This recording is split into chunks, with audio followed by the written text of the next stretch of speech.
Friends నమస్తే అండి. Welcome back to my channel. ఈరోజు మన రెసిపీ రోటీ, చపాతీ, జొన్న రొట్టి, పెరుగన్నంలోకి సైడ్ డిష్గా ఎంతో రుచిగా ఉండేటువంటి ఆంధ్ర స్టైల్ గుత్తి వంకాయ కారాన్ని ఈ వీడియోలో మీతో షేర్ చేసుకోబోతున్నానండి. ముందుగా పొయ్య వెలిగించి పాన్ పెట్టుకొని దీనిలోకి 1 టేబుల్ స్పూన్ పల్లీలను వేసుకోవాలండి. ఫ్లేమ్ అన్నది లో టు మీడియం ఫ్లేమ్ మధ్యలోనే పెట్టుకొని ఈ పల్లీలన్నవి 90% వేగేంత వరకు వేపుకోవాలన్నమాట. తర్వాత దీనిలోకి ఫైన్గా చాప్ చేసినటువంటి పావు కప్పు ఎండు కొబ్బరి, 1 టీ స్పూన్ జీలకర్ర, 2 టేబుల్ స్పూన్ ధనియాలను కూడా వేసుకొని వీటన్నింటిని ఒక్క 2 నిమిషాలు వేపుకోవాలండి. ఇలా వేగిన తర్వాత వీటన్నింటిని ఒక ప్లేట్లోకి తీసి పక్కన పెట్టుకుందాము. పూర్తిగా చల్లారిన తర్వాత ఒక మిక్సీ జార్ తీసుకుని దీనిలోకి ట్రాన్స్ఫర్ చేసుకోవాలండి. తర్వాత దీనిలోకి 1 ఇంచు దాల్చిన చెక్క, శుభ్రం చేసుకున్నటువంటి 2 ఇంచీల అల్లము, తక్కువ ఒలుచుకున్నటువంటి 8 వెల్లుల్లి రెబ్బలు, 2 యాలకులు, మీకు రుచికి అనుగుణంగా కారము. నేనైతే ఇక్కడ 2 టేబుల్ స్పూన్ పచ్చడి కారాన్ని వేసుకుంటున్నాను. తర్వాత దీనిలోకి 3 లవంగాలు, మీకు రుచికి అనుగుణంగా ఉప్పును కూడా వేసుకుని ఇది ఫైన్ పౌడర్గా చేసుకోవాలండి. ఇక్కడ ఫైన్ పౌడర్గా చేసుకున్నప్పుడు ఈ పౌడర్ అన్నది ముద్ద అవ్వకూడదనమాట. ఇక్కడ నేను చూపిస్తున్నాను చూడండి, ఇలా ఫైన్ పౌడర్గా చేసుకొని పక్కన పెట్టుకుందాము.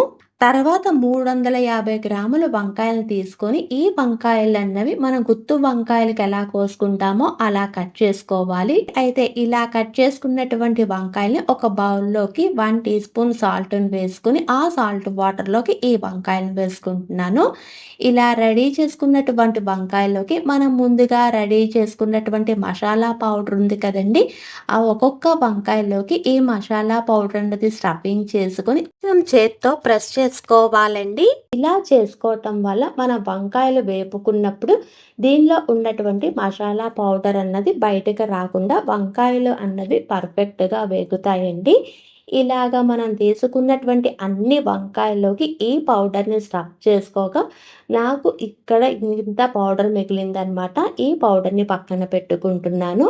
పొయ్య వెలిగించి పాన్ పెట్టుకుని దీనిలోకి 2 లేదా 3 టేబుల్ స్పూన్ నూనెను వేసుకోవాలండి. తర్వాత దీనిలోకి 1 టీ స్పూన్ ఆవాలు, ఫైన్గా చాప్ చేసినటువంటి ఒక మీడియం సైజు ఆనియన్ కూడా వేసుకుని ఇక్కడ ఆనియన్ అన్నది కొంచెం ట్రాన్స్పరెంట్ అయ్యే అంతవరకు వేపుకోవాలండి. ఇలా వేగిన తర్వాత దీనిలోకి 1 టేబుల్ స్పూన్ కరివేపాకు, మనం ముందుగా స్టఫింగ్ చేసి రెడీగా పెట్టుకున్నటువంటి వంకాయలను కూడా వేసుకుని ఒక్కసారి అంతా బాగా కలిసేటట్టు కలుపుకొని దీని మీద 1 teaspoon salt, 1 teaspoon పసుపును కూడా వేసుకుని అంతా బాగా కలిసేటట్టు కలుపుకొని మూత పెట్టుకుని మధ్య మధ్యలో కలుపుకుంటూ ఈ వంకాయలన్నవి కొంచెం సాఫ్ట్గా అయ్యే అంతవరకు కుక్ చేసుకోవాలండి.